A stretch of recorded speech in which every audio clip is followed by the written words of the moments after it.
엄마, 그만 좀 하세요. 의사 말 못 들었어요? 치매래요. 치매. 요양원에 계시는 개 나아요. 저도, 엄마도. 그날 비가 내렸다. 나는 말을 잃었다. 평생 내 자식이라고 믿은 그 아이가 나를 환자 취급하며 떠났다. 요양원의 밤은 길고 빗소리는 유난히 차가웠다. 하지만 그 속에서 한 남자가 내게 말했다. 살아야 이유가 생기죠. 살아야 복수가 되죠. 3년 뒤 TV 속 뉴스 자막이 내 손을 멈추게 했다. 대기업 차장 이도현, 뇌졸중으로 입원. 그 이름을 보는 순간 내 가슴이 얼어붙었다. 그리고 며칠 뒤 나는 병원 문을 열었다. 엄마 미안해요. 그땐 정말 몰랐어요. 휠체어에 앉은 나는 그를 내려다보며 말했다. 이제야 내가 내 자리에 서보는구나. 오늘도 찾아와 주셔서 진심으로 고맙습니다. 혹시 아직 구독과 좋아요를 안 눌러주셨다면 지금 한번 눌러주시면 큰 격려가 됩니다. 여러분의 응원이 저희의 원동력입니다. 감사합니다. 1챕터 평범한 하루의 끝에서 서울 외곽의 낡은 아파트 단지. 20년 된 건물은 곳곳이 낡아 페인트가 벗겨져 있었고 엘리베이터는 한 달에 두세 번은 고장이 났습니다. 5층 복도 끝방 그곳에서 박정수는 오늘도 하루를 정리하고 있었어요. 72살. 벽시계가 오후 6시를 가리키고 있었죠. 정수는 낡은 소파에 앉아 편지 한 통을 펼쳤습니다. 20년 전 제자가 보낸 감사 편지였어요. 노란 편지지는 세월의 빛이 발해 있었고 어설픈 필체로 선생님 덕분에 제가 대학에 갔어요. 평생 잊지 않을게요라는 문장이 적혀 있었습니다. 정수는 그 문장을 손끝으로 천천히 어루만지며 작게 미소 지었어요. 30년을 초등학교 교사로 살았던 정순에게 이런 편지들은 유일한 위로였습니다. 아무도 찾아오지 않는 집에서 이 편지들만이 정순이 누군가에게 의미 있는 사람이었다는 걸 증명해 주었으니까요. 정수는 편지를 조심스럽게 접어 서랍에 넣었습니다. 그리고 벽을 바라봤어요. 거기엔 손글씨로 적힌 수첩이 붙어 있었습니다.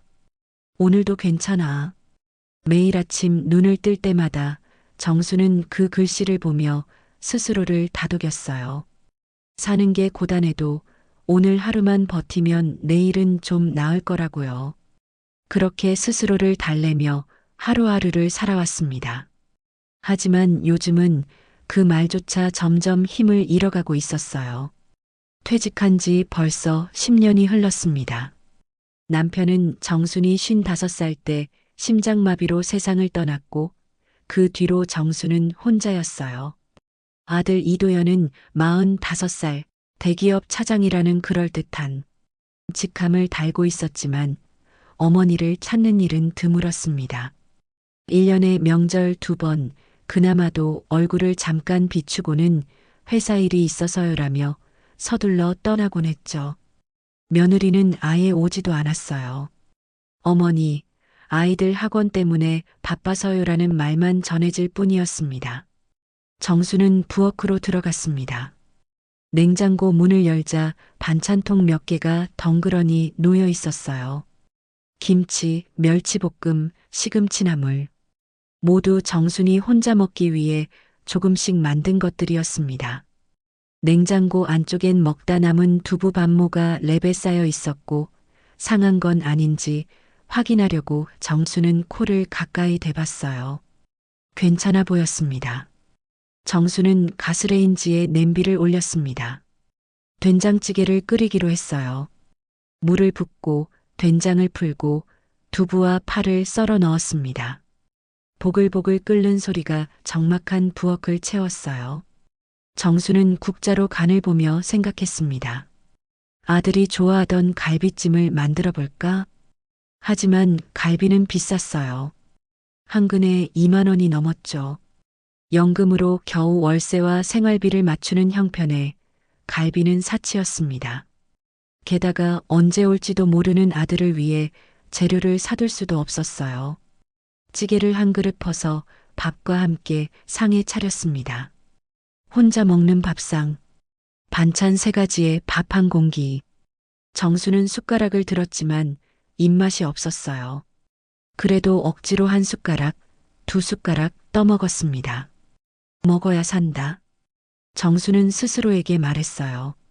그때 핸드폰이 울렸습니다. 정수는 화들짝 놀라 일어났어요. 아들이었습니다. 정수는 서둘러 전화를 받았어요. 가슴이 두근거렸습니다. 여보세요, 도연아? 엄마. 전화 너머 도연의 목소리는 피곤해 보였습니다. 짜증이 섞여 있었죠. 엄마, 이번 주말도 못 갈 것 같아요. 회사에 일이 많아서요. 프로젝트 마감이 다음 주라서. 그래, 괜찮다. 내가 바쁜 거 엄마가 아는데 뭐. 일 먼저 해. 정수는 일부러 밝게 말했습니다. 아들에게 부담을 주고 싶지 않았으니까요. 사실은 지난달부터 주말마다 아들이 온다고 했다가 안 온 게 벌써 4번째였어요. 하지만 정수는 섭섭하단 말을 할 수 없었습니다. 그리고 엄마, 병원 예약 또 까먹으신 거 아니에요? 지난주에도 안 가셨다며요. 며느리가 확인했대요. 아, 그게 날씨가 안 좋아서 다음에 가려고. 엄마, 제발 좀 챙기세요. 혈압약도 제때 드시고요. 저도 바쁜데 엄마 일까지 신경 쓸 여유 없어요. 회사에서 승진 심사 때문에 정신없다니까요. 도연의 목소리는 점점 날카로워졌습니다. 정수는 아무 말도 하지 못했어요. 그저 수화기를 꽉 쥔 채 떨리는 목소리로 대답했습니다. 그래, 알았어. 내일 먼저 해. 엄마는 혼자도 잘 지내니까. 걱정 마. 그럼 끊을게요. 전화가 뚝 끊겼습니다. 정수는 핸드폰을 천천히 내려놓았어요. 고요한 집안. 시계 소리만 째깍째깍 울렸습니다. 정수는 밥상을 바라봤어요. 김이 식어가는 된장찌개. 반쯤 남은 밥. 입맛이 완전히 사라졌습니다. 정수는 밥상을 치우지도 못한 채 소파에 깊이 앉았어요. 창밖으로 해가 지고 있었습니다. 붉은 노을이 아파트 벽을 물들이고 있었죠. 정수는 텅 빈 집을 둘러봤습니다. 아무 소리도 없었어요. 옆집에서는 아이들 웃음소리가 들렸지만 정순의 집은 고요했습니다. 정수는 떨리는 손으로 약봉지를 꺼냈습니다. 혈압약, 당뇨약, 관절약, 위장약. 하루에 먹어야 할 약이 7알이나 되었어요. 정수는 물을 한 모금 마시며 약을 하나씩 삼켰습니다. 쓴맛이 목을 타고 내려갔죠. 정수는 눈을 감았어요. 저녁 7시 정수는 리모컨을 들고 텔레비전을 켰습니다. 뉴스가 나오고 있었어요. 노인 복지 사각지대, 홀로 사는 노인 증가, 고독사 위험 커져. 화면 속엔 홀로 식사하는 노인의 뒷모습이 비쳤습니다. 낡은 방, 혼자 놓인 밥상, 구부정한 어깨. 정수는 화면을 보다가 자신도 모르게 눈물이 흘렀어요. 나도 저 사람 같은 건가. 정수는 중얼거렸습니다. 아무도 찾아오지 않는 집. 전화는 가끔 울리지만 그마저도 짜증 섞인 목소리뿐이었어요. 정수는 자신이 뉴스 속 인물처럼 느껴졌습니다. 사회의 한 귀퉁이에 아무도 신경 쓰지 않는 존재로 남겨진 사람. 일주일 후 정수는 옷장을 열고 있었습니다. 학교 후배의 손녀 결혼식 초대장이 지난주에 왔었어요. 정수는 오랜만에 외출복을 꺼냈습니다. 회색 재킷에 검은색 치마. 거울 앞에 서서 옷을 맞춰보던 정수는 잠시 멈췄어요. 거울 속 자신의 모습이 낯설었습니다. 언제 이렇게 늙었을까요? 주름진 얼굴, 백발, 구부정한 어깨. 정수는 작게 한숨을 쉬었습니다. 그래도 가야지. 사람 사는 거 이렇게라도 해야지. 정수는 혼잣말을 하며 립스틱을 발랐어요. 손이 떨려서 삐뚤어졌지만 휴지로 닦아내고 다시 발랐습니다. 가방에 축의금 봉투를 챙기고 약봉지도 넣었어요. 혹시 몰라서요. 결혼식장은 강남에 있었습니다. 지하철을 3번이나 갈아타야 했어요. 정수는 계단을 오르내리며 숨이 찼지만 쉬지 않고 걸었습니다. 멈추면 안 될 것 같았어요. 멈추면 집으로 돌아가고 싶어질 것 같았으니까요. 식장에 도착했을 땐 이미 예식이 시작되고 있었습니다. 정수는 뒤쪽 자리에 조용히 앉았어요. 하얀 드레스를 입은 신부가 입장하고 사람들이 박수를 쳤습니다. 정순도 손뼉을 쳤어요. 그런데 갑자기 가슴이 답답했습니다. 숨이 제대로 쉬어지지 않았어요. 괜찮아, 긴장한 거야. 정수는 스스로를 달랬습니다. 하지만 가슴 답답함은 점점 심해졌어요. 식은땀이 이마에 맺혔습니다. 정수는 가방에서 물병을 꺼내 마시려 했지만 손이 떨려서 뚜껑을 열 수 없었어요. 예식이 끝나고 사람들이 식사하러 이동했습니다. 정수는 일어서려 했지만 다리에 힘이 없었어요. 휘청했습니다. 옆자리 사람이 정순을 붙잡았습니다. 어머, 괜찮으세요? 괜찮아요. 잠깐 어지러워서. 정수는 억지로 웃으며 일어섰습니다. 식당으로 가는 복도. 사람들이 웃으며 이야기하고 있었어요. 정수는 벽을 짚고 천천히 걸었습니다. 하지만 몇 걸음 가지 못하고 정수는 그 자리에 쓰러졌습니다. 어머, 누가 쓰러졌어요? 사람들이 소리쳤습니다. 정순의 시야가 흐릿해졌어요. 천장이 빙글빙글 돌았습니다. 누군가 정순의 이름을 부르는 소리가 들렸지만 정순은 대답할 수 없었어요. 그대로 의식을 잃었습니다. 눈을 떴을 때는 병원이었습니다. 하얀 천장, 소독약 냄새, 삐 소리를 내는 기계들. 정수는 천천히 고개를 돌렸어요. 침대 옆에 아들 도연이 서 있었습니다. 팔짱을 낀 채 짜증난 표정으로요. 엄마. 도연의 목소리는 차갑게 식어 있었습니다. 정신 드세요? 여기가 어딘지 아세요? 정수는 입술을 움직였습니다. 목이 말라서 목소리가 제대로 나오지 않았어요. 도연아, 나 좀 물 좀. 엄마, 제발 그만 좀 하세요. 도연은 한숨을 크게 쉬었습니다. 지금 뭐가 현실인지 모르시잖아요. 의사 선생님도 치매 의심이라잖아요. 엄마, 요양원 가셔야겠어요. 정수는 눈을 크게 떴습니다. 치매? 요양원? 정수는 고개를 저었어요. 아니야, 나나 멀쩡해. 그냥 잠깐 어지러워서. 엄마, 병원 예약도 몇 번이나 까먹으셨잖아요. 약도 제대로 안 드시고요. 혼자서는 안 되겠어요. 그때 의사가 들어왔습니다. 차트를 보며 말했어요. 뇌졸중 초기 증상입니다. 다행히 큰 손상은 없지만 관찰이 필요해요. 그리고 의사는 도연을 바라봤습니다. 보호자분, 환자분이 혼자 생활하시기엔 위험해 보입니다. 요양시설을 알아보시는 게 좋겠습니다. 도연은 고개를 끄덕였습니다.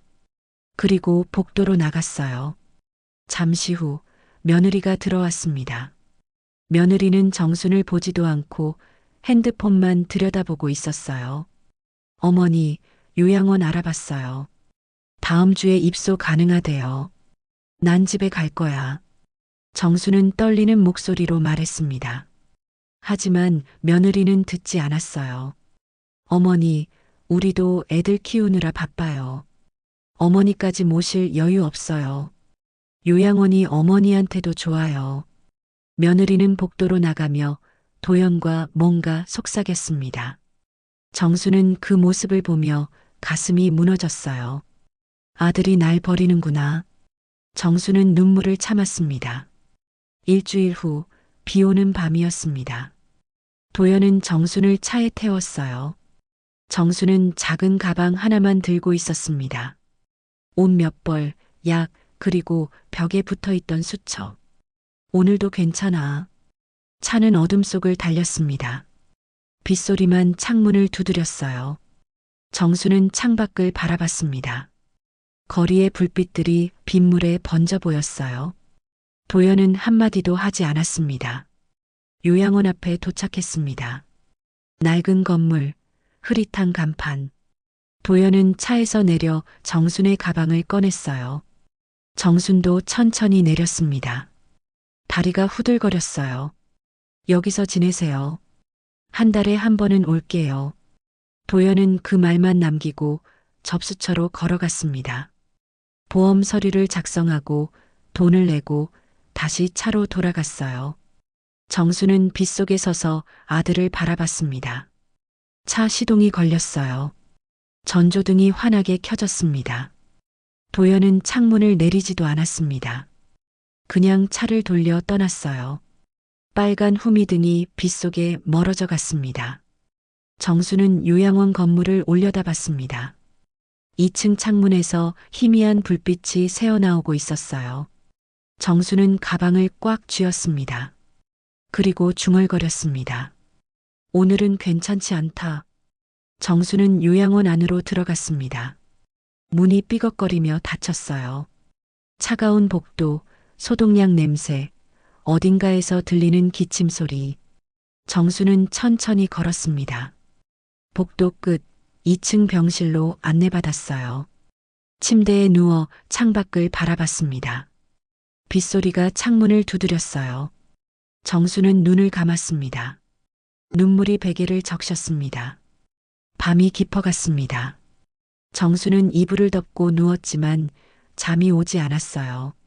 천장을 바라보며 정수는 생각했습니다. 내가 언젠가 쓰러지면 아들은 알까? 알아도 올까? 그 생각이 꼬리를 물었습니다. 정수는 눈을 감으며 속으로 되뇌었습니다. 오늘도 괜찮아. 내일은 좀 나을 거야. 하지만 그 말조차 이젠 정순 자신도 믿지 못하고 있었습니다. 요양원의 밤. 요양원은 세상의 끝 같았습니다. 복도의 형광등은 깜빡거렸고 벽지는 곳곳이 벗겨져 있었어요. 눅눅한 냄새가 코를 찔렀습니다. 소독약 냄새와 오래된 건물 특유의 곰팡이 냄새가 섞여 있었죠. 정수는 2층 병실로 안내받았습니다. 사람 침대가 4개 놓인 방이었어요. 정순이 들어가자 침대에 누워있던 할머니 한 분이 고개를 돌렸습니다. 눈빛은 흐릿했고 입가엔 침이 말라붙어 있었어요. 정수는 인사를 건넸지만 할머니는 대답하지 않았습니다. 그저 천장만 바라보고 있었죠. 정수는 창가 침대에 짐을 내려놓았습니다. 작은 가방 하나. 그게 정순의 전부였어요. 가방을 열어 옷을 정리하는데 손이 떨렸습니다. 정수는 가방 속에서 수첩을 꺼냈어요. 오늘도 괜찮아라고 적힌 수첩. 정수는 그 글씨를 보며 눈물을 참았습니다. 밤이 깊어갔습니다. 복도에서 누군가 기침하는 소리가 들렸어요. 멀리서 텔레비전 소리도 희미하게 들렸습니다. 정수는 침대에 누워 천장을 바라봤어요. 천장엔 얼룩이 져 있었습니다. 비가 샌 흔적인 듯 했죠. 정수는 눈을 감았지만 잠이 오지 않았습니다. 내가 정말 치매인가? 내가 정말 쓸모없는 사람이 된 건가? 생각이 꼬리를 물었습니다. 정수는 자신의 인생을 떠올렸어요. 30년간 아이들을 가르쳤던 교사 시절, 남편과 함께 웃으며 살던 날들, 아들을 키우며 행복했던 순간들, 그 모든 게 이제는 아무 의미가 없는 것처럼 느껴졌습니다. 다음 날 아침 정수는 식당으로 안내받았습니다. 긴 테이블에 노인들이 앉아 있었어요. 어떤 이는 흔들의자에서 졸고 있었고 어떤 이는 멍하니 창밖을 바라보고 있었습니다. 정수는 빈자리에 앉았어요. 밥상이 나왔습니다. 미역국에 밥, 김치 몇 점. 정수는 숟가락을 들었지만 입맛이 없었어요. 억지로 한 숟가락 떠먹는데 옆에 앉은 할머니가 말했습니다. 여기 음식은 다 똑같아. 맛없어. 정수는 고개를 들어 할머니를 봤어요. 할머니는 빈 눈으로 정순을 바라봤습니다. 여긴 사람 사는 곳이 아니야. 버려진 사람들이 죽을 날만 기다리는 곳이지. 정수는 아무 말도 할 수 없었습니다. 할머니의 말이 가슴에 꽂혔어요. 식사를 마치고 복도를 걷는데 한 남자가 걸레질을 하고 있었습니다. 이른쯤 되어 보이는 남자였어요. 허리는 굽었지만 눈빛만큼은 또렷했습니다. 남자는 정순을 보고 잠시 멈춰 섰어요. 새로 오셨어요? 네, 어제 왔습니다. 오태식이라고 합니다. 여기서 간병이라고 있어요. 태식은 미소 지으며 인사했습니다. 정순도 고개를 숙여 인사했어요. 태식은 걸레를 양동이에 담그며 말했습니다. 처음엔 다들 힘들어해요. 익숙해지려면 시간이 좀 걸리죠. 여긴 정말 살기 힘든 곳인가요? 정수는 조심스럽게 물었습니다. 태식은 잠시 생각하더니 대답했어요. 힘들죠. 하지만 여기서도 사람들은 살아가요. 버려졌어도 잊혔어도 그래도 살아야 하니까요. 살 이유가 있을까요? 정순의 목소리는 떨렸습니다. 태식은 정순을 바라봤어요. 그리고 말했습니다. 있죠. 나도 처음엔 없는 줄 알았어요. 폐지 주우며 하루하루 연명하다가 쓰러져서 여기 들어왔거든요. 아들도 없고 아내도 일찍 세상 떠나고 혼자였어요. 태식은 창밖을 가리켰습니다. 작은 화단이 보였어요. 근데 어느 날 저기 국화를 심었어요. 버려진 씨앗이었는데 물 주고 돌보니까 꽃이 피더라고요. 그때 깨달았어요. 나도 아직 살아있구나. 내 손으로 뭔가를 피울 수 있구나. 정수는 화단을 바라봤습니다. 노란 국화가 피어 있었어요. 바람에 흔들리고 있었죠. 정순의 눈에 눈물이 맺혔습니다. 저도 뭔가 피울 수 있을까요? 물론이죠. 아직 살아계시잖아요. 태식은 따뜻하게 웃었습니다. 정수는 그 미소를 보며 조금씩 마음을 열었어요. 며칠 후 정수는 침대에 앉아 수첩을 펼쳤습니다. 오랜만에 펜을 들었어요. 손이 떨렸지만 정수는 천천히 글자를 적어 내려갔습니다. 버려진 노인들의 이야기. 여기는 세상이 잊은 곳. 하지만 우리는 아직 살아있다. 정수는 요양원에서 만난 사람들의 이야기를 적기 시작했습니다. 가족에게 버림받은 할머니, 치매로 자식 얼굴도 기억하지 못하는 할아버지, 혼자 식사하며 눈물 흘리는 노인들. 정수는 그들의 이야기를 하나씩 수첩에 담았어요. 글을 쓰는 동안 정수는 자신이 조금씩 살아나는 걸 느꼈습니다. 펜을 쥔 손에 힘이 들어갔어요. 가슴 속에서 뭔가 뜨거운 게 올라왔습니다. 분노일까요? 슬픔일까요?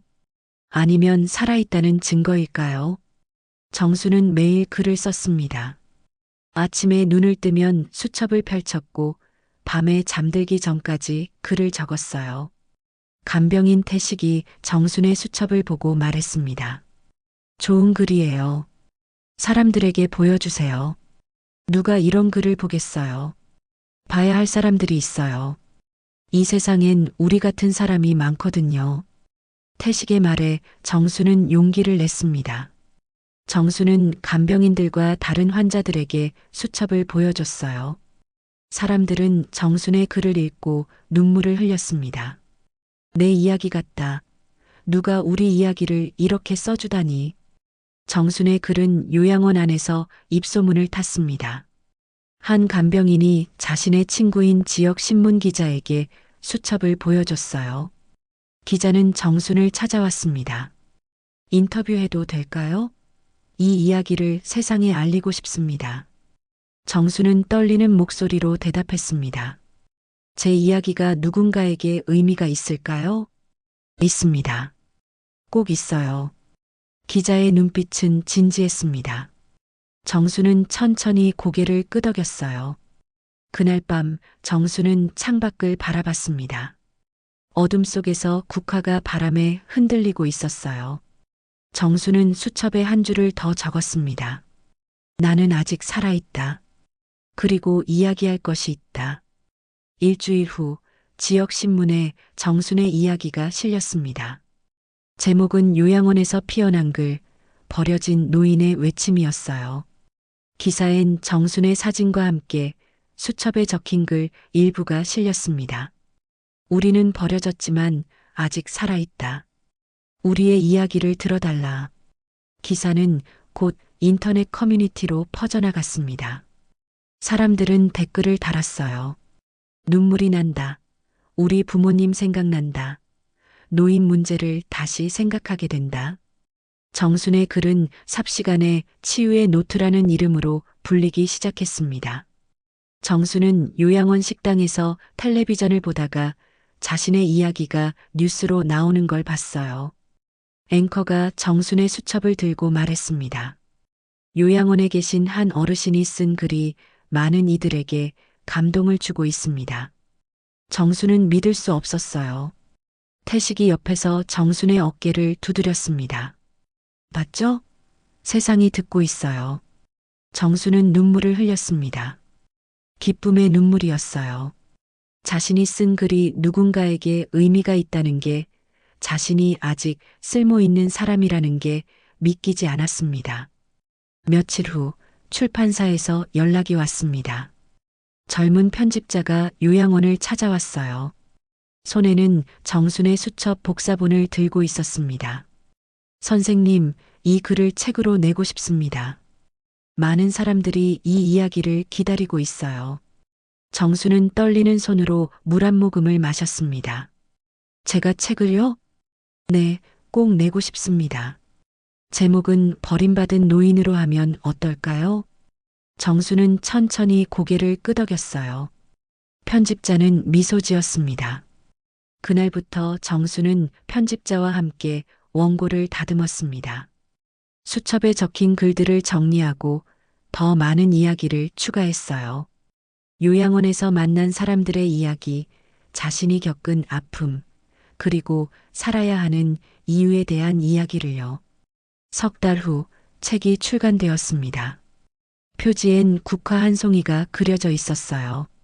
정수는 처음 받은 책을 가슴에 안았습니다. 책장을 넘기는데 눈물이 멈추지 않았어요. 첫 페이지엔 이렇게 적혀 있었습니다. 모든 버려진 이들에게 우리는 아직 피어날 수 있습니다. 책은 입소문을 타고 팔려나갔습니다. 서점 베스트셀러 코너에 정순의 책이 놓였어요. 독자들은 리뷰를 남겼습니다. 부모님께 더 잘해야겠다고 다짐했다. 노년의 삶에 대해 깊이 생각하게 됐다. 눈물 없이 읽을 수 없었다. 정수는 치매 노인이라 불리던 여인에서 세대 공감 작가로 세상에 다시 섰습니다. 방송 인터뷰 요청도 들어왔어요. 정수는 요양원에서 나와 작은 원룸을 얻어 생활하기 시작했습니다. 인쇄로 생활할 수 있었거든요. 그 시각 도연은 회사에서 부장 승진을 앞두고 있었습니다. 이사가 도연을 불러 말했어요. 이도연 차장, 다음 달 부장 승진 확정입니다. 축하합니다. 도연은 고개를 숙여 인사했습니다. 집으로 돌아가는 길, 도연은 기분이 좋았어요. 드디어 부장이다. 연봉도 오르고 자리도 안정될 거다. 도연은 아내에게 전화를 걸었습니다. 여보, 나 부장 됐어. 다음 달부터. 잘 됐네요. 그럼 이제 애들 학원비 걱정 안 해도 되겠네. 아내의 목소리는 무덤덤했습니다. 도연은 조금 서운했지만 대수롭지 않게 넘겼어요. 하지만 일주일 후 모든 게 무너졌습니다. 회사가 부도를 맞은 겁니다. 갑자기 불려간 회의실에서 사장은 고개를 숙였어요. 죄송합니다. 회사가 문을 닫게 됐습니다. 도연은 얼어붙었습니다. 부도? 문을 닫는다고? 방금 전까지 부장 승진을 앞두고 있었는데 이제 회사 자체가 사라진다는 거였어요. 도연은 멍하니 사무실을 나왔습니다. 짐을 싸는 동료들, 울고 있는 후배들. 도연은 박스에 개인 물건을 담았습니다. 가족사진, 명함, 상패. 이게 20년 직장 생활의 전부였어요. 집에 돌아왔을 때 아내가 짐을 싸고 있었습니다. 도연은 현관에 멈춰 섰어요. 뭐해? 이혼하죠. 아내는 차갑게 말했습니다. 당신 이제 무직자잖아요. 애들 학원비도 못 벌고 대출금도 못 갚잖아요. 난 이런 삶 못 살아요. 여보, 진정해. 다시 취직할게. 40대 중반에 무슨 취직을 해요. 난 이 집에서 더는 못 살겠어요. 아내는 가방을 들고 현관문을 열었습니다. 그리고 돌아보지도 않고 나갔어요. 문이 쾅 닫혔습니다. 도연은 그 자리에 주저앉았습니다. 텅 빈 거실, 흩어진 물건들. 도연은 머리를 감싸쥐었어요. 대체 뭐가 잘못된 거야? 도연은 며칠 동안 집에만 있었습니다. 이력서를 쓰고 구직 사이트를 뒤지고 전화를 걸었지만 아무 데서도 연락이 오지 않았어요. 나이, 경력 단절, 부도난 회사, 모든 게 불리했습니다. 어느 날 저녁 도연은 집을 나왔습니다. 걷다 보니 서점 앞이었어요. 도연은 무심코 서점 안으로 들어갔습니다. 신간 코너를 지나는데 한 권의 책이 눈에 들어왔어요. 버림받은 노인. 도연은 책을 집어들었습니다. 표지를 보는데 저자 이름이 눈에 들어왔어요. 박정순. 도연은 심장이 멎는 것 같았습니다. 설마 엄마? 도연은 떨리는 손으로 책을 펼쳤습니다. 첫 페이지엔 저자 소개가 있었어요. 70이 넘어 요양원에서 글을 쓰기 시작한 작가. 사진도 있었습니다. 백발의 여인. 도연의 어머니 박정순이었어요. 도연은 그 자리에 주저앉았습니다. 책을 가슴에 안고 눈물을 흘렸어요. 도연은 서점에서 나와 어머니의 책을 꽉 쥐고 걸었습니다. 집으로 돌아가는 길, 도연의 머릿속은 복잡했어요. 어머니가 책을 냈다는 사실, 요양원에서 나왔다는 사실, 그리고 자신이 버린 어머니가 세상에 다시 선 사실. 모든 게 믿기지 않았습니다. 집에 도착해 책을 펼쳤습니다. 도연은 첫 장부터 천천히 읽어 내려갔어요. 어머니가 겪은 외로움, 아들에게 버림받은 아픔, 요양원에서의 절망. 글자 하나하나가 도연의 가슴을 찔렀습니다.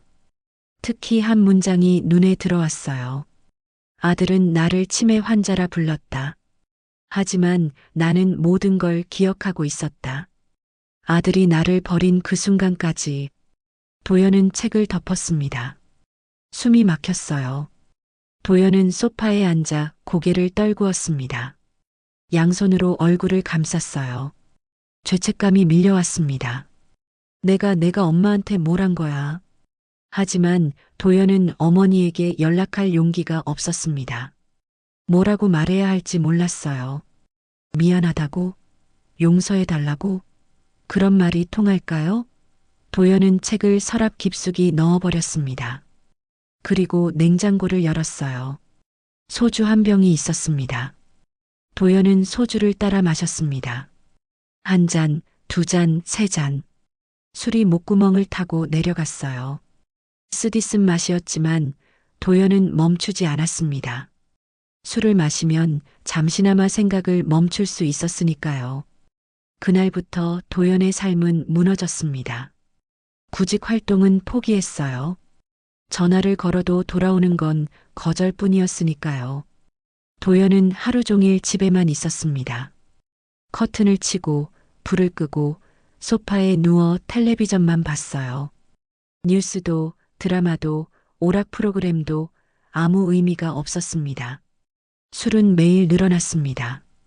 소주 한 병으로 시작했지만 이제는 두 병, 세 병을 마셨어요.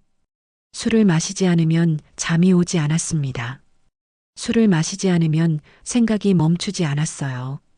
어머니 얼굴, 아내가 떠난 모습, 부도난 회사, 모든 게 도연을 괴롭혔습니다. 날, 담배도 시작했습니다. 원래 도연은 담배를 피우지 않았어요.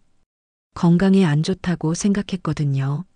하지만 이젠 상관없었습니다. 건강? 그게 무슨 의미가 있을까요? 도연은 편의점에서 담배를 사서 피웠어요. 첫 모금은 기침이 났지만 점점 익숙해졌습니다. 며칠이 지나고 몇 주가 지났습니다. 도연은 거울을 보지 않았어요. 씻지도 않았고 면도도 하지 않았습니다. 수염이 덥수룩하게 자랐고 머리는 헝클어졌어요. 옷은 며칠째 같은 걸 입고 있었습니다. 냄새가 났지만 도연은 신경 쓰지 않았어요. 밤엔 잠을 자지 못했습니다. 불면증이 찾아왔어요. 눈을 감으면 온갖 생각이 머릿속을 맴돌았습니다. 아침이 되면 몸은 무거웠고 머리는 지끈거렸어요. 도연은 다시 술을 마셨습니다. 술로 하루를 시작하고 술로 하루를 끝냈어요. 어느 날 도연은 거울 앞에 섰습니다. 거울 속 얼굴은 낯설었어요. 핏기 없는 얼굴, 충혈된 눈, 움푹 들어간 뺨, 47이 아니라 60대처럼 보였습니다. 도연은 거울을 보다가 주먹으로 거울을 쳤어요. 거울이 금이 갔습니다. 이게 뭐야? 이게 내 인생이야? 도연은 소리쳤습니다. 하지만 아무도 대답하지 않았어요. 텅 빈 집. 도연은 바닥에 주저앉아 울었습니다. 석 달이 흘렀습니다. 도연은 더 이상 사람 같지 않았어요. 몸무게는 10kg이 빠졌고 얼굴은 해골처럼 앙상했습니다. 술과 담배로 버티는 하루하루. 밥은 제대로 먹지 않았어요. 라면이나 빵으로 대충 때웠습니다. 어느 날 밤 도연은 또 술을 마시고 있었습니다. 소주 2병을 비웠어요. 그런데 갑자기 가슴이 답답했습니다. 숨이 제대로 쉬어지지 않았어요. 도연은 가슴을 움켜쥐었습니다. 식은땀이 이마에 맺혔어요. 뭐야, 이거. 도연은 일어서려 했지만 다리에 힘이 없었습니다. 휘청거리며 벽을 짚었어요. 그때 왼쪽 팔에 감각이 없어졌습니다. 손가락이 움직이지 않았어요. 도연은 공포를 느꼈습니다. 뭐야, 왜 이래? 도연은 핸드폰을 꺼내려 했지만 손이 떨려서 잡을 수 없었어요. 시야가 흐릿해졌습니다. 어지러움이 몰려왔어요. 도연은 바닥에 쓰러졌습니다. 천장이 빙글빙글 돌았어요. 도연은 의식을 잃기 직전 어린 시절이 떠올랐습니다. 비 오는 날 초등학교 교문 앞 우산도 없이 서 있던 어머니의 모습. 어머니는 빗물에 흠뻑 젖어 있었지만 웃고 있었어요. 도연아, 엄마 여기 있어. 감기 걸릴라, 빨리 와. 어린 도연은 어머니의 손을 뿌리쳤습니다. 친구들이 볼까봐 부끄러웠거든요. 엄마, 왜 이렇게 늦게 와? 창피하게. 어머니의 얼굴이 슬퍼졌지만 곧 웃었어요. 미안해, 엄마가 늦어서. 빨리 가자. 도연은 그 기억을 떠올리며 눈물을 흘렸습니다. 엄마 그땐 왜 그렇게 싫었을까? 따뜻한 게 무섭던 걸까? 이웃이 도연을 발견했습니다. 복도에서 신음소리가 들려 문을 두드렸지만 대답이 없자 관리실에 신고했어요. 문이 열리고 바닥에 쓰러진 도연이 발견되었습니다. 곧바로 구급차가 왔어요. 병원 응급실. 도연은 들것에 실려왔습니다. 의사들이 급히 검사를 했어요. MRI 촬영. 결과가 나왔습니다. 의사는 심각한 표정으로 말했습니다. 뇌졸중입니다. 뇌혈관이 막혔어요. 지금 당장 조치를 취해야 합니다. 도연은 병실 침대에 누워 있었습니다. 온몸에 관이 연결되어 있었어요. 삐 소리를 내는 기계들. 도연은 천장을 바라봤습니다. 눈물이 흘렀어요. 간호사가 병실에 들어왔습니다. 손에 책 한 권을 들고 있었어요. 환자분, 누가 이 책을 두고 갔어요. 읽으라고요. 간호사는 책을 침대 옆 탁자에 놓았습니다. 도연은 고개를 돌려 책을 봤어요. 버림받은 노인. 어머니의 책이었습니다. 도연은 떨리는 손으로 책을 집어들었어요. 첫 장을 펼쳤습니다. 손글씨가 적혀 있었어요. 아들에게 사랑은 늦게 와도 꼭 온단다. 엄마 정순. 도연은 책을 가슴에 안고 울었습니다. 도연은 병실에서 사흘을 보냈습니다. 왼쪽 팔은 여전히 감각이 무뎠고 걸을 수도 없었어요. 침대에 누워 천장만 바라봤습니다. 의사는 재활 치료가 필요하다고 말했어요. 최소 몇 달은 걸린다고 했죠. 도연은 어머니의 책을 반복해서 읽었습니다. 한 장 한 장 넘길 때마다 도연의 가슴은 무너졌어요. 어머니가 겪은 고통, 외로움, 절망. 그 모든 것의 원인이 자신이었다는 사실. 도연은 책장을 넘기다가 한 문장에서 멈췄습니다. 아들은 내게 살 이유를 물었던 적이 없다. 그저 짐이라고만 생각했을 것이다. 도연은 책을 덮고 눈을 감았습니다. 눈물이 베개를 적셨어요. 도연은 자신이 어머니에게 한 번도 물어본 적이 없다는 걸 깨달았습니다. 엄마는 어떻게 지내세요? 엄마는 외롭지 않으세요? 엄마는 행복하세요? 단 한 번도 물어보지 않았어요. 그저 귀찮은 전화, 신경 써야 할 일거리로만 여겼습니다. 밤이 되었습니다. 복도는 조용했어요. 간호사가 순찰을 돌고 멀리서 기계음이 들렸습니다. 도연은 창밖을 바라봤어요. 어둠 속에 가로등 불빛이 흔들리고 있었습니다. 도연은 중얼거렸습니다. 엄마, 나 여기 있어. 엄마가 있던 자리에 내가 누워 있어. 그때 복도에서 소리가 들렸습니다. 휠체어가 굴러가는 소리였어요. 도연은 귀를 기울였습니다. 소리가 점점 가까워졌어요. 병실 문 앞에서 멈췄습니다. 노크 소리가 들렸습니다. 들어오세요. 도연이 말했습니다. 문이 천천히 열렸어요. 휠체어를 탄 노인이 들어왔습니다. 하얀 머리, 주름진 얼굴, 하지만 눈빛만큼은 또렷했어요. 도연은 숨이 멎었습니다. 엄마, 정순이었습니다. 정순은 휠체어를 천천히 밀어 도연의 침대 옆으로 왔어요. 도연을 내려다보며 조용히 말했습니다. 내가 내 자리에 누워 있구나. 도연은 눈물을 흘렸습니다. 말을 할 수 없었어요. 목이 메었습니다. 정수는 도연을 바라봤어요. 표정은 담담했지만 눈가엔 눈물이 맺혀 있었습니다. 엄마 미안해요. 정말 몰랐어요. 도연은 떨리는 목소리로 말했습니다. 나 엄마한테 정말 나쁜 짓을 했어요. 엄마를 버렸어요. 치매도 아닌데 치매라고 했어요. 요양원에 버리고 한 번도 찾아가지 않았어요. 정수는 고개를 끄덕였습니다. 알아. 다 알고 있어. 엄마 용서해 주세요. 제발. 도연은 손을 뻗어 어머니의 손을 잡으려 했습니다. 하지만 왼손은 움직이지 않았어요. 도연은 오른손으로 어머니의 손을 잡았습니다. 정순의 손은 차가웠어요. 주름이 깊게 패여 있었습니다. 정수는 도연의 손을 가만히 내려다봤어요. 그리고 천천히 말했습니다. 그럼 이제 알겠니? 부모의 자리는 자식이 언젠가 서보게 되는 자리란다. 도연은 그 말을 듣고 고개를 떨구었습니다. 정수는 계속 말했어요. 나도 한때는 젊었어. 너처럼 바빴고 힘들었어. 할머니한테 잘해드리지 못했지. 바쁘다는 핑계로, 귀찮다는 이유로. 그런데 내가 늙고 나니까 알겠더라. 그때 할머니가 얼마나 외로웠을지. 정수는 잠시 말을 멈췄습니다. 숨을 고르고 이어서 말했어요. 사람은 늙으면 투명해져. 아무도 쳐다보지 않아. 길을 걸어도 가게에 가도 그냥 없는 사람 취급이야. 가족조차 그래.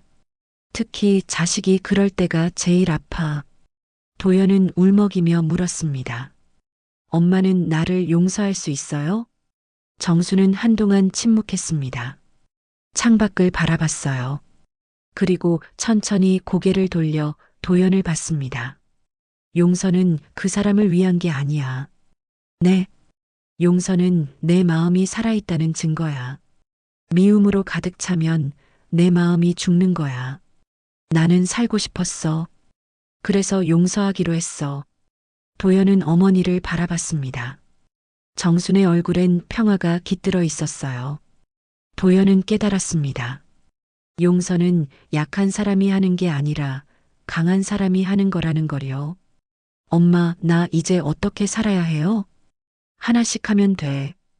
일어서는 것부터, 걷는 것부터, 그리고 누군가를 돌아보는 것부터. 정수는 도연의 손을 꽉 쥐었습니다. 따뜻한 온기가 전해졌어요. 나도 요양원에서 다시 시작했어. 글을 쓰면서 사람들을 만나면서. 너도 할 수 있어. 엄마 곁에 있어도 돼요? 도연이 떨리는 목소리로 물었습니다. 정수는 미소 지었어요. 당연하지. 넌 내 아들인걸. 두 사람은 한동안 말없이 손을 잡고 있었습니다. 창밖으로 동이 트기 시작했어요. 하늘이 점점 밝아졌습니다. 새벽의 첫빛이 병실 안으로 스며들었어요. 정수는 가방에서 작은 수첩을 꺼냈습니다. 오늘도 괜찮아라고 적힌 수첩이었어요. 정수는 그 수첩을 도연에게 건넸습니다. 이거 넣어줄게. 엄마. 힘들 때마다 이걸 봐. 그리고 되네요. 오늘도 괜찮아. 내일은 더 나아질 거야. 도연은 수첩을 받아들었습니다. 낡은 종이, 빛바랜 글씨. 하지만 도연에게는 세상 어떤 것보다 소중하게 느껴졌어요. 도연은 수첩을 가슴에 안았습니다. 엄마 고마워요. 그리고 사랑해요. 도연은 평생 단 한 번도 어머니에게 하지 못했던 말을 했습니다. 정수는 눈물을 흘렸어요. 기쁨의 눈물이었습니다. 나도 사랑해, 아들아. 정수는 도연의 이마에 손을 얹었습니다. 그리고 조용히 기도하듯 말했어요. 잘 될 거야. 우리 다 잘 될 거야. 햇살이 병실을 가득 채웠습니다. 따뜻한 빛이 두 사람을 감싸 안았어요. 도연은 어머니의 손을 잡고 처음으로 평화를 느꼈습니다. 이제부터라도 제대로 살아갈 수 있을 것 같았어요. 일주일이 지났습니다. 도연은 재활 치료를 시작했어요. 물리치료사의 도움을 받아 침대에서 일어나는 연습을 했습니다. 처음엔 다리가 후들거려서 제대로 서지도 못했어요. 벽을 짚고 겨우 몇 걸음 걸었습니다. 땀이 이마에 맺혔어요. 힘드시죠? 천천히 하세요. 물리치료사가 말했습니다. 도연은 고개를 끄덕였어요. 힘들었지만 포기하고 싶지 않았습니다. 어머니가 요양원에서 다시 일어섰던 것처럼 도연도 다시 일어서고 싶었어요. 정수는 매일 병원에 왔습니다. 도연의 재활 치료를 지켜봤어요. 도연이 힘들어할 때마다 정수는 조용히 응원했습니다. 말은 많이 하지 않았지만 곁에 있어주는 것만으로도 힘이 되었습니다. 오후가 되면 정수는 병실 옆 의자에 앉아 글을 썼습니다. 새 수첩을 펼쳐놓고 펜을 들어 천천히 글자를 적어 내려갔어요. 도연은 재활 치료를 마치고 병실로 돌아와 어머니를 봤습니다. 정수는 수첩에 몰두해 있었어요. 엄마, 뭐 쓰세요? 도연이 물었습니다. 정수는 고개를 들어 미소 지었어요. 글이야. 새 책 쓰려고. 또요? 엄마, 이제 그만 쓰고 쉬셔야죠. 몸도 안 좋으신데. 도연은 걱정스럽게 말했습니다. 정수는 고개를 저었어요. 이건 내 기도야. 기도요? 응. 글로라도 남겨야겠어. 버림받은 사람도 용서할 수 있다는 걸, 용서받은 사람도 다시 일어설 수 있다는 걸. 정수는 수첩을 내려다봤습니다. 거기엔 이렇게 적혀 있었어요. 용서는 약한 자의 것이 아니다. 살아남은 자의 가장 강한 사랑이다. 도연은 그 글을 읽고 가슴이 뜨거워졌습니다. 어머니가 자신을 용서했다는 것, 그리고 그 용서가 얼마나 큰 사랑인지 깨달았어요. 며칠 후 병원에서 방송국 인터뷰 요청이 왔습니다. 정순의 책을 읽은 PD가 직접 찾아왔어요. 정순의 이야기를 방송으로 만들고 싶다고 했습니다. 정순은 처음엔 거절하려 했어요. 자신의 이야기가 방송될 만큼 특별하다고 생각하지 않았거든요.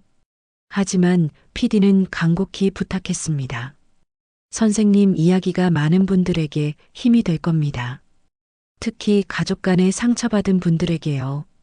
도연도 옆에서 말했습니다. 엄마 해보세요. 엄마 이야기가 누군가를 살릴 수도 있어요. 정수는 아들을 바라봤어요. 그리고 천천히 고개를 끄덕였습니다. 알겠습니다. 하겠습니다. 일주일 후 병원 로비에서 인터뷰가 진행되었습니다. 카메라가 설치되고 조명이 켜졌어요. 정수는 의자에 앉아 있었습니다. 약간 긴장한 표정이었지만 눈빛은 또렷했어요. 리포터가 질문했습니다. 선생님, 아들분에게 버림받았을 때 어떤 기분이셨나요? 정수는 잠시 생각하다가 대답했습니다. 처음엔 배신감이었어요. 내가 평생 키운 아들이 날 버리다니. 하지만 시간이 지나니까 이해가 됐어요. 아들도 힘들었겠구나. 여유가 없었겠구나. 그럼에도 용서하신 건가요? 네. 용서했어요. 쉽지 않았을 텐데요. 정수는 미소 지었습니다. 용서는 그 사람을 위한 게 아니에요. 내 마음이 살아있다는 증거예요. 미움으로 가득 차면 내 마음이 죽는 거거든요. 나는 살고 싶었어요. 그래서 용서하기로 했어요. 리포터는 눈시울이 붉어졌습니다. 정수는 계속 말했어요. 노인이 되면 세상이 우릴 투명 인간 취급해요. 아무도 쳐다보지 않죠. 가족조차도요. 하지만 우린 아직 살아있어요. 감정도 있고, 꿈도 있고, 할 말도 있어요. 그걸 잊지 말아주셨으면 좋겠어요. 아들분께 하고 싶은 말씀이 있으신가요? 정수는 카메라를 바라봤습니다. 병실에서 지켜보고 있을 아들을 생각하며 말했어요. 도연아, 엄마는 괜찮아. 내가 돌아온 것만으로도 충분해. 이제 엄마 걱정 말고 너 인생 살아. 엄마는 내가 행복하기만 바란단다. 인터뷰가 끝나고 정수는 병실로 돌아왔습니다. 도연은 침대에 앉아 텔레비전으로 인터뷰를 봤어요. 어머니의 마지막 말을 듣고 도연은 눈물을 흘렸습니다. 정순이 병실에 들어왔을 때 도연은 일어서서 어머니를 안았어요. 엄마 고마워요. 정말 고마워요. 정수는 아들의 등을 토닥였습니다. 이제 괜찮아. 우리 이제 괜찮을 거야. 도연은 어머니를 안은 채 말했습니다. 엄마, 나도 살아있는 아들로 돌아갈게요. 제대로 된 아들로요. 정수는 미소 지으며 말했어요. 그래, 그걸로 충분해. 넌 이미 충분히 좋은 아들이야. 두 사람은 한동안 서로를 안고 있었습니다. 창밖으로 햇살이 들어왔어요. 따뜻한 빛이 두 사람을 감싸 안았습니다. 저녁이 되었습니다. 도연은 재활 치료를 마치고 복도를 걸었어요. 이제는 혼자서도 걸을 수 있었습니다. 비록 천천히 걷지만 넘어지지 않았어요. 도연은 창가에 서서 밖을 바라봤습니다. 거리의 불빛들이 하나둘 켜지고 있었어요. 정순이 옆에 왔습니다. 두 사람은 나란히 서서 창밖을 바라봤어요. 정순이 말했습니다. 도연아, 인생은 길어. 넘어져도 다시 일어서면 돼. 네, 엄마. 배웠어요. 엄마한테서요. 도연은 어머니를 바라봤습니다. 정수는 주름진 얼굴이었지만 눈빛만큼은 젊은이처럼 빛나고 있었어요. 엄마, 우리 이제 함께 살아요. 제가 모실게요. 그래, 함께 살자. 서로 의지하면서 두 사람은 손을 맞잡았습니다. 따뜻한 온기가 전해졌어요. 도연은 생각했습니다. 이제 시작이다. 진짜 아들로 살아가는 시간이. 정순도 생각했습니다. 이제 괜찮다. 우리 이제 괜찮을 거야. 밤하늘에 별이 떠올랐습니다. 두 사람은 별을 바라보며 조용히 서 있었어요. 긴 방황의 끝, 그리고 새로운 시작. 두 사람에게 희망이 찾아오고 있었습니다. 석 달이 흘렀습니다. 도연은 병원에서 퇴원했어요. 재활 치료 덕분에 이제는 혼자 걸을 수 있었습니다. 왼쪽 팔도 조금씩 움직였어요. 완전히 회복되진 않았지만 일상생활은 가능했습니다. 도연은 어머니가 살던 아파트로 이사를 했습니다. 5층 끝방, 낡은 건물. 도연은 짐을 들고 현관문을 열었어요. 오랜만에 들어서는 어머니의 집. 먼지가 쌓여 있었지만 어딘가 따뜻한 느낌이 들었습니다. 도연은 창문을 열어 환기를 시켰어요. 신선한 공기가 방 안으로 들어왔습니다. 도연은 천천히 집 안을 둘러봤어요. 소파, 식탁, 낡은 텔레비전. 모든 게 그대로였습니다. 어머니가 떠나던 날 그대로요. 부엌으로 들어갔습니다. 냉장고 문을 여는데 작은 수첩이 붙어 있었어요. 오늘도 괜찮아. 어머니의 손글씨였습니다. 도연은 수첩을 떼어내 가만히 들여다봤어요. 글씨가 흐릿해져 있었습니다. 세월의 흔적이었죠. 도연은 펜을 꺼냈습니다. 그리고 수첩 아래에 조용히 한 줄을 더 썼어요. 내일은 함께 괜찮을 거야.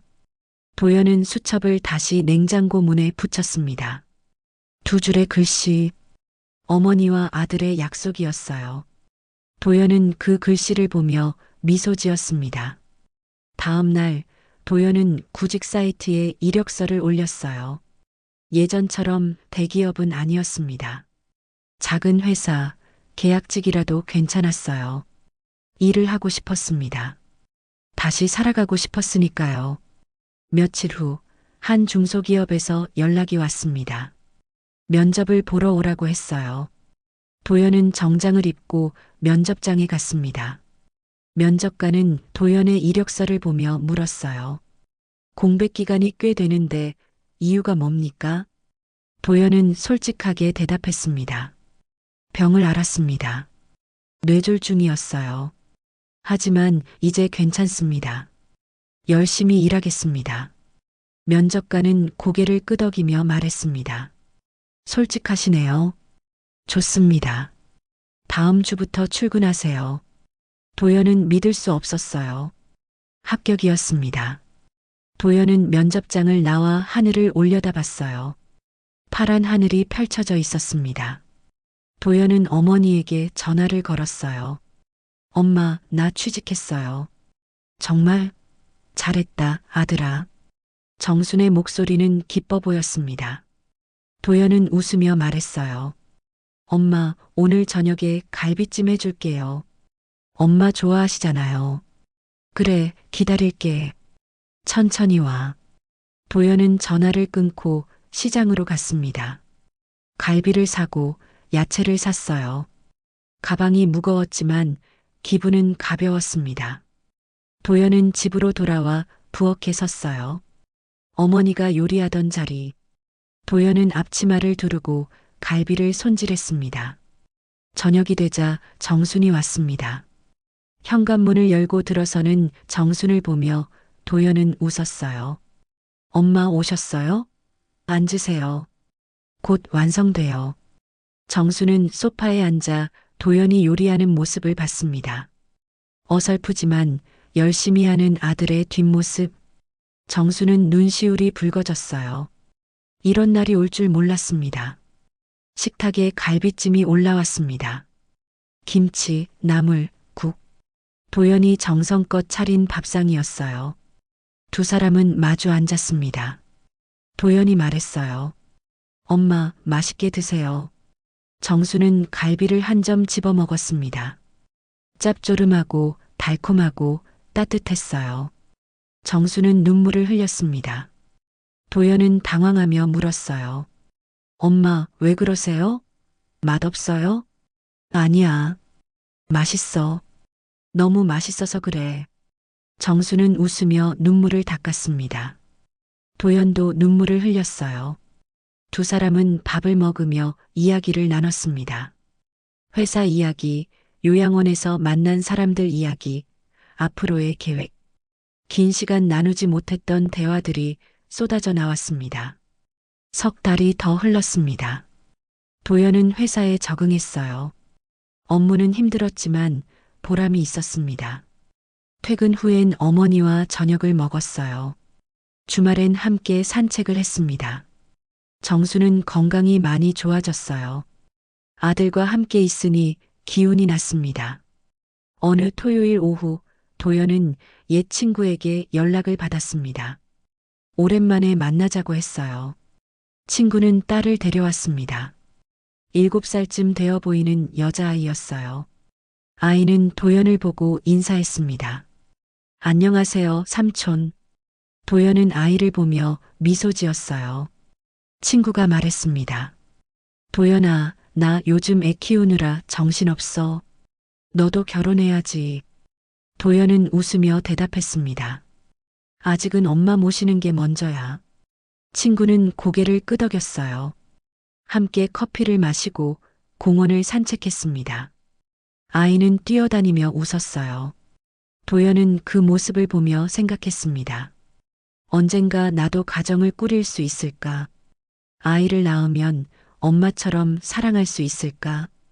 해가 저물었습니다. 도연은 집으로 돌아가는 길에 꽃집에 들렀어요. 국화를 샀습니다. 노란 국화. 요양원 화단에 피어있던 바로 그 꽃이었어요. 도연은 국화를 들고 집으로 돌아왔습니다. 정수는 창가에 앉아 있었습니다. 새로 쓰고 있는 책을 덮고 창밖을 바라보고 있었어요. 저 멀리 골목길에서 도연이 걸어오고 있었습니다. 손에는 국화를 들고 있었어요. 그 옆엔 친구의 딸이 도연의 손을 잡고 깡충깡충 뛰며 웃고 있었습니다. 정수는 그 모습을 보며 미소 지었어요. 햇살이 따뜻하게 비쳤습니다. 노을빛이 골목을 물들이고 있었어요. 정수는 창가에서 조용히 중얼거렸습니다. 용서는 약한 사람의 것이 아니다. 살아남은 자의 가장 강한 사랑이다. 현관문이 열렸습니다. 도연이 들어왔어요. 엄마, 국화 사왔어요. 예쁘죠? 정수는 일어서서 아들을 맞이했습니다. 예쁘다. 고마워. 도연은 국화를 화병에 꽂았어요. 노란 꽃잎이 햇살을 받아 빛났습니다. 정순과 도연은 나란히 서서 국화를 바라봤어요. 엄마, 우리 잘 살 수 있을까요? 도연이 물었습니다. 정수는 아들의 손을 잡았어요. 물론이지. 우리 이미 잘 살고 있잖니. 두 사람은 서로를 바라보며 웃었습니다. 창밖으로 별이 하나둘 떠오르고 있었어요. 긴 밤의 끝, 새로운 하루의 시작. 두 사람에게 희망이 피어나고 있었습니다. 정수는 냉장고 문에 붙은 수첩을 다시 한번 봤어요. 오늘도 괜찮아. 내일은 함께 괜찮을 거야. 정수는 조용히 되뇌었습니다. 그래, 우리 괜찮아. 이제 정말 괜찮아. 오늘 이야기가 어떠셨나요? 오늘 이야기가 마음에 와닿으셨다면 작은 공감 표시 한 번만 해주세요. 구독과 좋아요 버튼은 무료지만 저희에게는 정말 큰 힘이 됩니다. 알림 설정과 댓글로 여러분의 따뜻한 의견을 남겨주시면 앞으로도 더 많은 감동과 반전의 드라마로 꼭 보답드리겠습니다. 끝까지 함께 해주셔서 진심으로 감사드립니다.